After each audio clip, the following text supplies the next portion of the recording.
I'm Stephen Atchler from Shore Agents, your offshore staffing solution located in the Philippines. And I'm your host on this show of the Offshore 101. And I've got my trusty cameraman here, Nico. Say hello. Hi. He was too shy to come on, I asked him, but he's scared. Today, Kevin, he was on the last episode when we were talking about the basics of the lease renewal and just some of the tasks you can offshore and you can't offshore.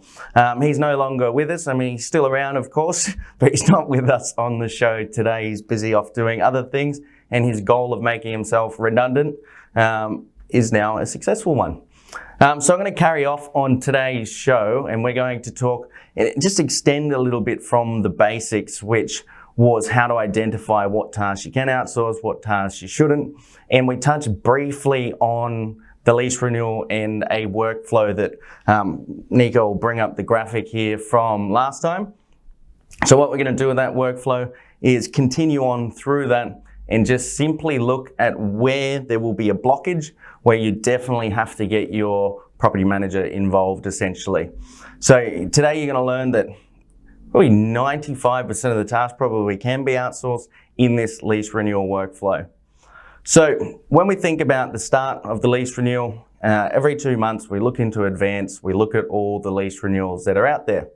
And then essentially we're going to identify the ones that leases are up for renewal, and we've got to initiate the process. So there's only really a couple of things that can happen in this process. You've got your landlord on one side, you've got your tenant on the other. So your landlord may come back to you when you initiate the lease renewal, and that can be done via email. And we're going to talk about some other cool ways we can automate that as well quite shortly in other episodes. But the landlord's either going to tell you, yes, renew, no, vacate, or you know what, I'm thinking about selling. The tenant has only got two options. They're either going to talk about, yes, I want to stay, I want to renew, or you know what, I'm out of here, I want to vacate. So the only way this process continues is if they both renew and say, yes, let's do it. Then you're going to enter into a point where somebody has got to talk to the landlord about terms and price and then make an offering to the tenant. This is something that's a little bit too complex to start with. So when you're making that column of what's on whatever side, so you've got PM or you've got VA, this one should definitely stay with the PM. So creating a CMA and working out rental prices, basic CMA, yes, can be done. But knowing the intricate details of the market is a little bit too hard for someone sitting over here in the Philippines. So if I ask Nico about properties in Australia, he's probably not going to have too much idea. So that process needs to be done by the PM, come up with a price, speak to the landlord about terms. Once they get to that, make an offering to the tenant. Tenant accepts the terms, then a new lease is recreated and sent to the tenant.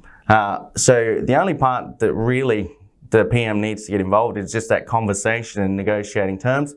If the tenant accepts those terms, the VA kicks off again, new lease is created, and they can do that on something online like DocuSign or I Agree, which we'll be talking more about process streamlining, automation, how to combine the VA with some of these tools to even further improve efficiencies in the office.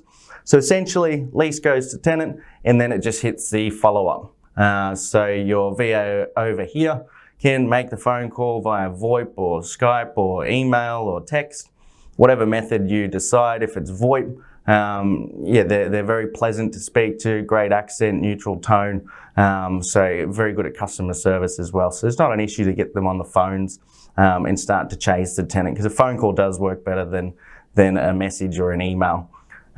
Once that lease comes back, gets downloaded, and everything gets entered into the trust account program, whether it's Property Me, Property Tree, all of those things get done by the VA, and the process is essentially closed. So it's a pretty easy one start to finish, and there's only really one conversation or one or two conversations at most that your PM can do. So if you can imagine now how much more free time they can have to go and over-service landlords and show properties and do routines, do the physical things, it's just Amazing. So that's the basics of this lease renewal process. Now, if you want a copy of our lease renewal process, just head over to our website, sureagents.com, and just hit the contact us, send a message, just request it, and look, I'm happy to flick that over. What you'll notice in there as well is it's actually got some little references to some different online tools and some automation. So next week we'll be discussing that.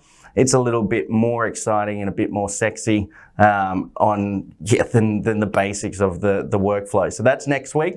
I'm Stephen Atchler, and this is Offshore 101.